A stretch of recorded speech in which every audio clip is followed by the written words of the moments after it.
As Chase Field renovation talks continue, the Diamondbacks get ready for opening day at home tomorrow. And so we head to the ballpark, where our Max Cepeda joins us from Chase Field with more on the Diamondbacks' preparations for tomorrow night.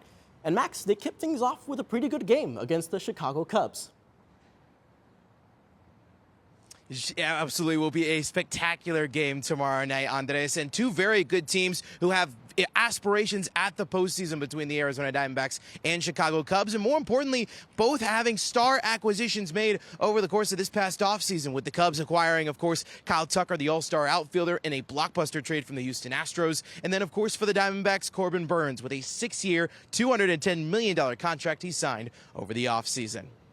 Now, Burnes will not be the one who will be making the start on opening day, as that job will once again go to Zach Gallen, who will take the bump for the third straight year on opening day as he faces Justin Steele. Now, while the starting rotation is set, the D-backs bullpen did take a hit, with Jordan Montgomery needing season-ending Tommy John surgery and Kevin Ginkel starting the season on the IL with a shoulder injury. And the Arizona Diamondbacks are going to have a roster filled with both veterans and rookies alike. And one of those veterans has been making an impact both on and off the field since he came to the Valley. And our Genaro Garcia has the story.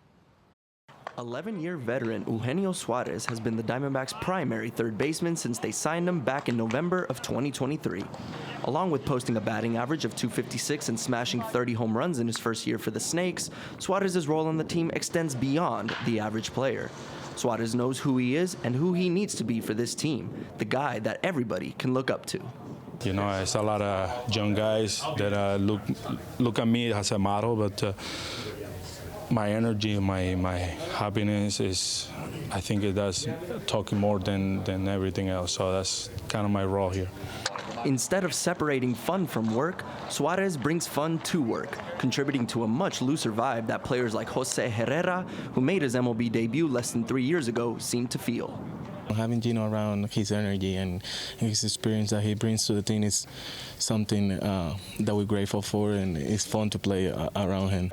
Gino, which became his nickname during his minor league days, has this effect on not just players, but coaches as well. Manager Torey Lovello shared how highly he thinks of his starting third baseman. The human being is elite. He cares about the guys. He gets to know everybody on a pretty intimate level, and loves and cares for his teammates and coaches. So that's the first thing I think about when I think of Gino. As the late, great Yogi Berra once said, baseball is 90% mental. The other half is physical. Gino brings this quote to life. In Scottsdale, Genaro Garcia, Cronkite News.